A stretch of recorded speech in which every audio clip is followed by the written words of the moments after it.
ને કાકા હા ભાઈ કેવા રહ્યા નવરાત્રીના શરૂઆતના દિવસ? ગભરાઈને છોકરા છોકરીઓ ગરબા કરે છે.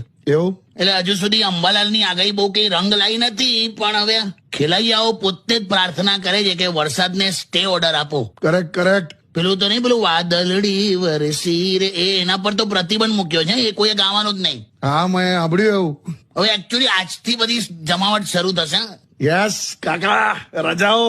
એટલે શરૂઆતના આમે 1-2 દિવસ તો ઠંડુ રહે, પણ હવે શું? હજી છે ને ઘણી છોકરીઓના રેનકોટ પર આભલા ચોંટાડવાના બાકી છે. બે રેનકોટ પર આભલા હોય બે? આ તો બધી તૈયારી રાખી છે એમ. અચ્છા, તો મેં તો એવું સાંભળ્યું છે કે અમુક ગરબા ગ્રાઉન્ડ ની બહાર તો બહુ કે કાદવ હતા હજુ. છે જ ને. એમ? એક છોકરો તો કાદવમાં પડ્યો, હાય હાય. ઊભું જ ના થવાય એનાથી. અરે બાપરે. કાળો જબ્બો, કાળું ધોતિયું એવું પહેરેલું.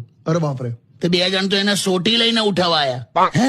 મેં કીધું, મેં કહ્યું આ ભેંસ નથી, લા તમે જુઓ. તું સિંગડા દેખાય છે તને આના? પણ હવે આવું છે. પણ હું તમને કહું, જનહિતમાં કહી દઉં બધાને, શું? આ વખતે નવરાત્રીમાં દિલ લપસે ને દિલ, હા. એ પહેલા પગ ના લપસે, એનું ધ્યાન રાખજો. હેલો ફ્રેન્ડ્સ, તો તમને મારા લોંગ વિડીયોઝ, રીલ્સ અને પોસ્ટ કેવા લાગે છે? પ્લીઝ, અમારી બહુ મહેનત લાગે છે લોંગ વિડીયો બનાવવાની, એડિટિંગ કરવાનું બહુ જ મહેનત, અને હું પોતે જ છું, માટે જાતે જ કરું છું એડિટિંગ ને બધું એ. તો પ્લીઝ ફ્રેન્ડ, બહુ જ મહેનત પોકે છે અને તમારા સપોર્ટની મારી બહુ જરૂર છે. તો પ્લીઝ મારો વિડીયો તમને સારો લાગે તો લાઈક, શેર અને કોમેન્ટ કરજો. અને જે લોકો અમારી ચેનલ સાથે નવા જોડાયેલા છે અને સબસ્ક્રાઇબ નું બટન નથી દબાય, તો પ્લીઝ સબસ્ક્રાઇબ નું બટન દબાઈને પછી જજો.